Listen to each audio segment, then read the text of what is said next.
The story I'm about to tell you is true. It's going to sound unbelievable.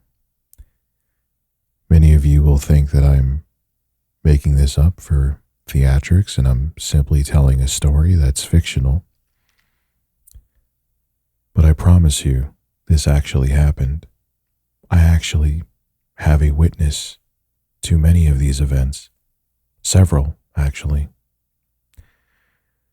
The reason I start this video like that is because what I'm going to tell you about this person and about this stalker situation, I was stalked by somebody. What I'm about to tell you is going to sound so bizarre and so surreal that you're just going to think that I'm full of crap. And to be quite frank with you, I wouldn't blame you. So this story actually begins all the way back in 2006.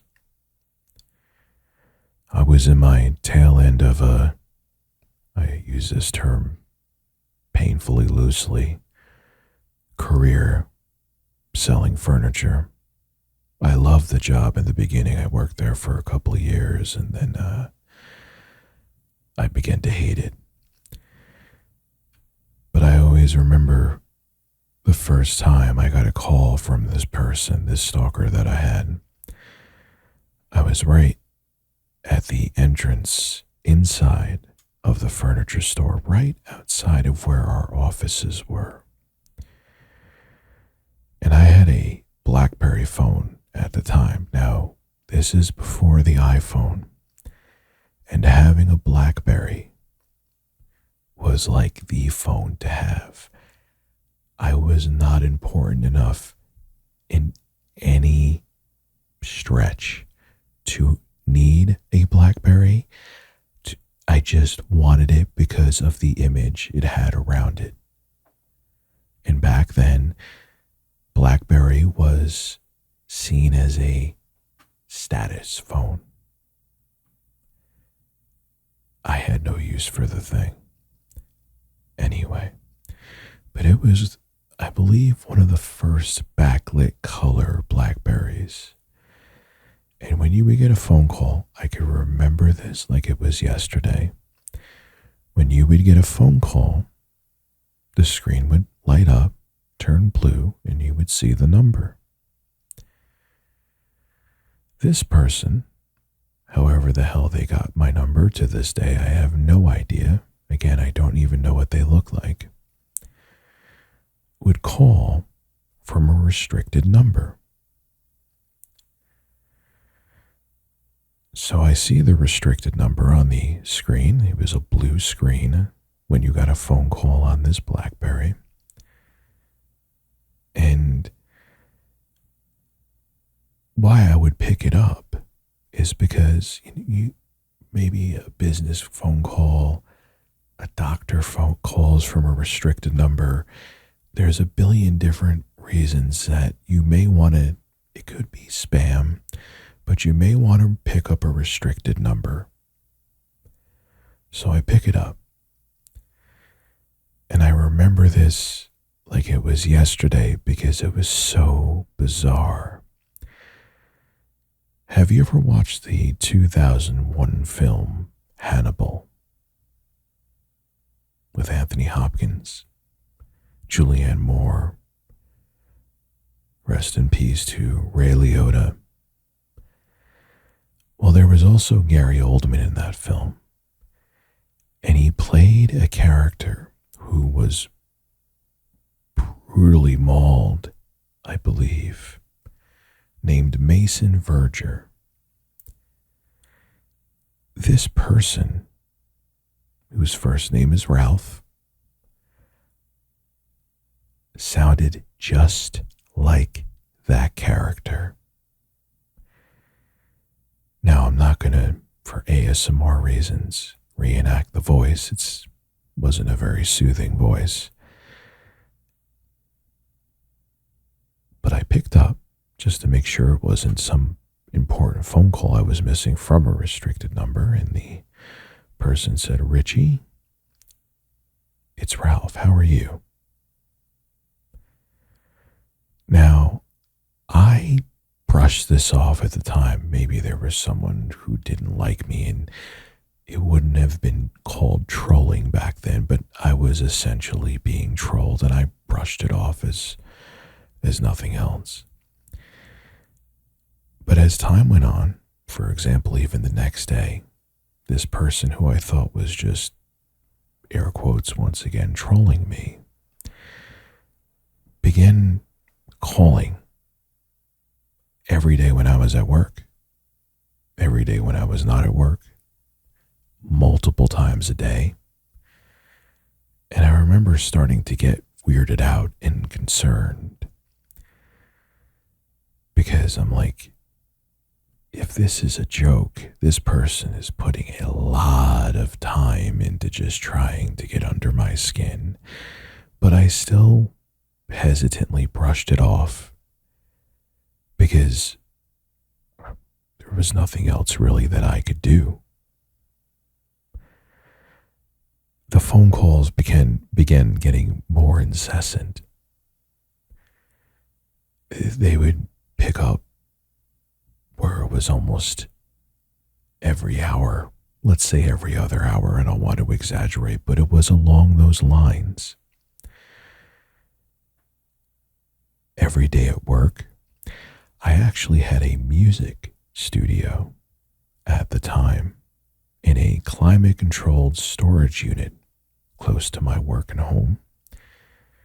And a friend of mine and I used to go after work there to produce music. And phone call after phone call. "Richie, it's Ralph." That's how he would, when I picked up the phone. "Let's go get coffee." "Richie, it's Ralph." "Let's go do this." "Richie, it's Ralph. We should really hang out." And I told him countless times, over and over again, "I want nothing to do with you, dude." Yes, this was a dude. I don't know who the hell this guy is. I do know his first and last name. I don't know what he looks like. I've never seen him. I've never corresponded with him. I don't know how he got his information. I don't know if he met me somewhere and thought I was an irresistible man. And maybe there's someone that we both knew who gave him my contact info. It's a real strange situation. Nonetheless, whether I picked up the phone, didn't pick up the phone, there would be days where I would go for days and ignore him. If you're wondering why I kept picking up, there would be times that I would not pick up for days upon days upon days on end. Did it stop the phone calls? No, it did not. No, it did not. The interesting thing back then is that the provider that I had, I called them and said, "Is there any way that I can disable people from calling from a restricted number?" Nope. I went on to call the cops, and I said, "I have this guy who is calling me pretty much multiple times a day, every day. Can I do anything about this?" I remember the cop said to me, "I'll keep it real with you." The cop said, "Did he physically threaten you in any way? Did he say that he was going to harm you in any way?" And I said, No, he didn't. And the cop was like, "There's nothing that we can do. If he didn't threaten you, if he didn't physically threaten you, he's not breaking any laws, and you don't have any information on him, We don't know what to tell you. Well, as time went on, he kept doing it and kept doing it over and over and over. But eventually, it began to fade. There was a caveat, though. Later on, after I worked at that furniture store, or when I left there, I got an interim job until I just really hated the furniture store and I wanted out immediately for my mental sanity. So I got a job working at the front desk. It was a fun as hell job, minus this really weird incident I'm about to tell you about. But I got a job working at a psychiatrist office. Oddly enough, one of my closest friends, she also worked there. She actually got me the job there. And it was a blast. Now, at this point, the calls from Ralph all but ended.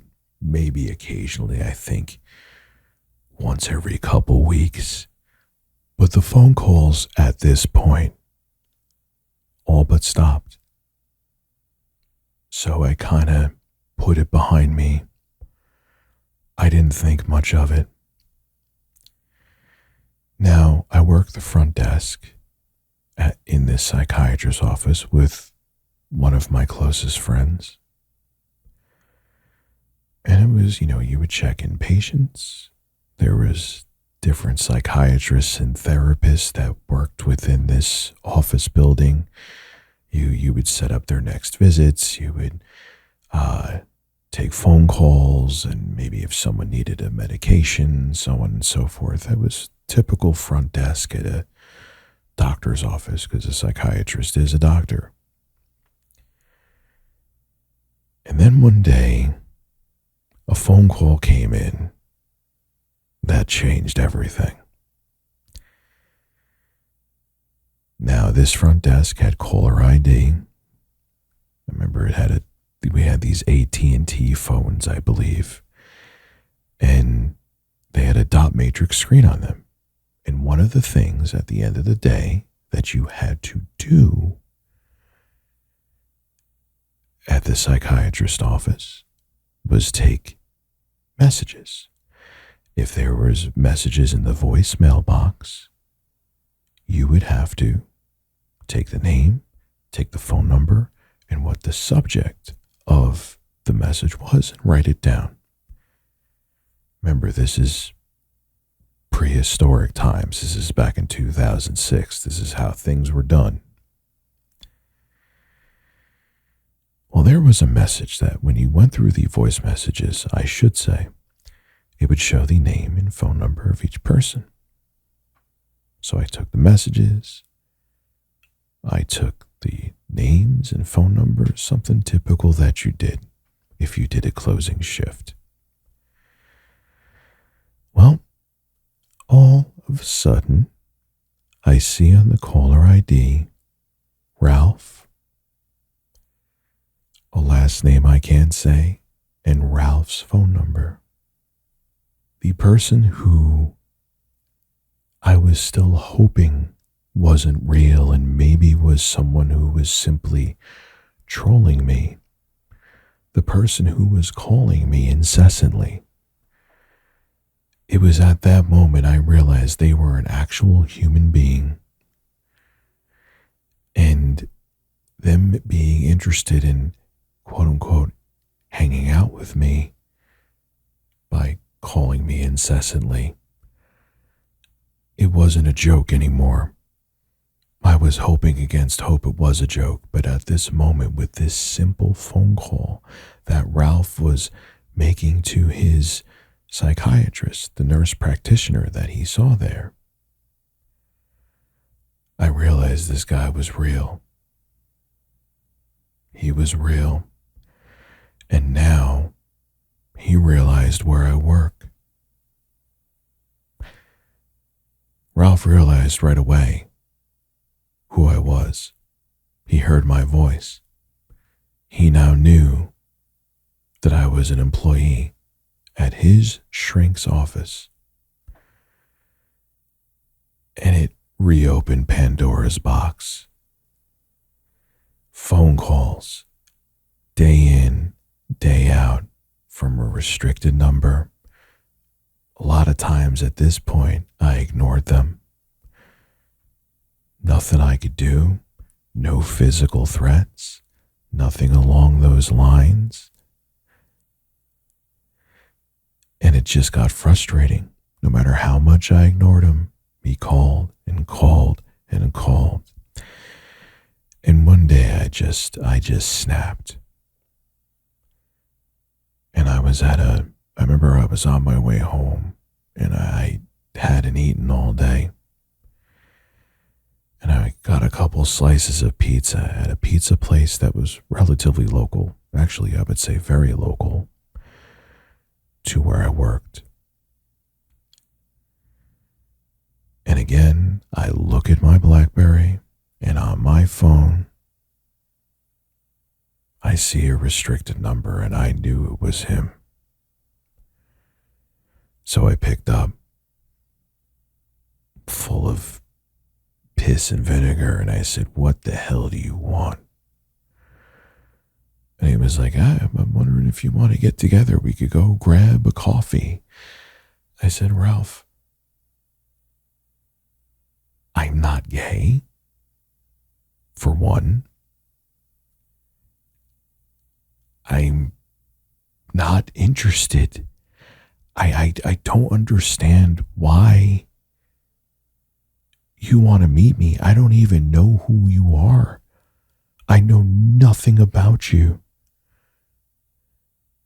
And even if I was gay, Ralph, you weird me the blank out. We wouldn't be compatible, dude." I said a lot of this while I was waiting online for a slice of pizza. It probably was off-putting to many people around me, but I was so angry and I was so in the moment that I didn't care who was around me. I was just frustrated and had enough. At this point, I actually said I wanted to meet Ralph and fight him. He told me to calm down at this point. I'm not kidding. And he said he would call me back in an hour. And he did. So how does this end? Eventually at this point, I finally got a real job again, and I put my 2 weeks in at the psychiatrist's office. And the phone calls from Ralph did not stop. They again, because he knew where I worked now. I worked at his psychiatrist's office. It was worse than ever. And I didn't know what to do. So even though this broke patient-doctor confidentiality, I called the cops and I said, "Look, I work at a psychiatrist's office. Here is the information." Again, my friend worked with me. She could back up everything that I'm saying. And I need to report this guy. He calls me day in, day out. He is a patient here. I forgot to mention this part too, and this is what really was the impetus to have me break patient-doctor confidentiality and get law enforcement involved again, is even though he's never physically threatened me, which was one of the issues that law enforcement had in the beginning, one of the last, if not the last phone call I had with Ralph, where I told him, "I don't want to meet you." Again, nothing stopped him. One of the last phone calls, He said, "We are going to meet. This is going to happen." And he said it just like that, with a very cold tone. And I was like, this is about to go to a different level. This guy is very dedicated. I don't even know what he looks like. I have no idea who this man is. I've never seen him before. I know his name. I have his file right here from the psychiatrist office that he sees the nurse practitioner here. But I wouldn't know who this man is. He could come up to me with a weapon, and I'm not even looking. My back is towards him. And I would, even if I turned around and saw him, or if I saw him walking in the distance, I should say, I wouldn't even know, because I have no idea what this dude looks like. I would never see it coming, because I wouldn't know what to look for, is my point. Maybe I rambled and didn't make sense there.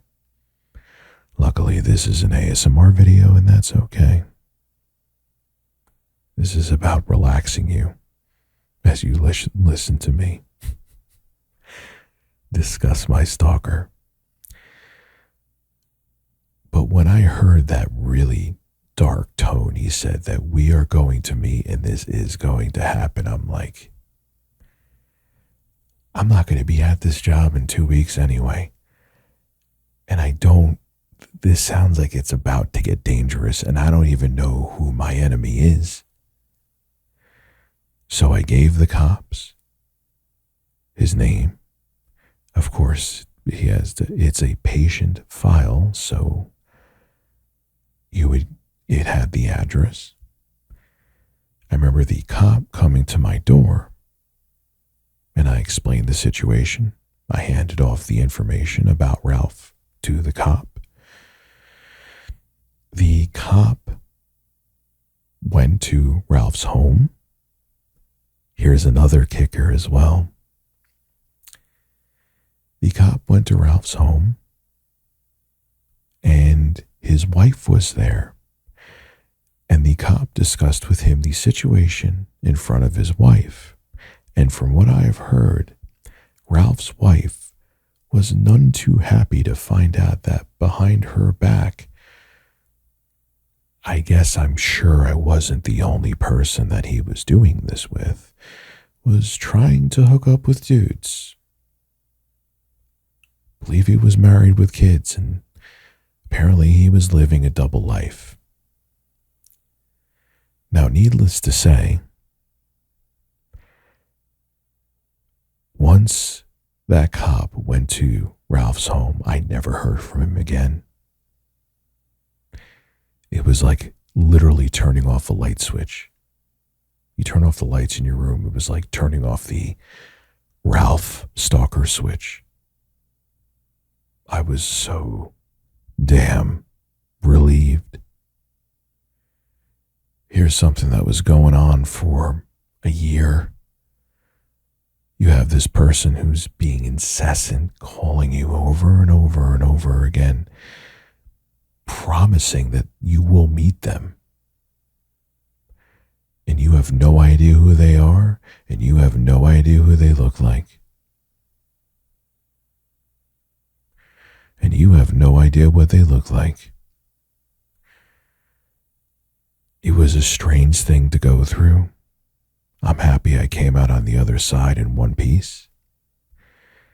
And who knows, think about this too. If I didn't work that interim job at that psychiatrist's office, maybe something else would have set off Ralph, and I would have never received his contact information because he was a patient there. And Lord knows where that situation would have escalated to.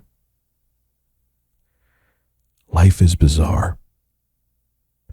Hope you enjoy this ASMR storytelling I just did. Leave your thoughts in the comments section below.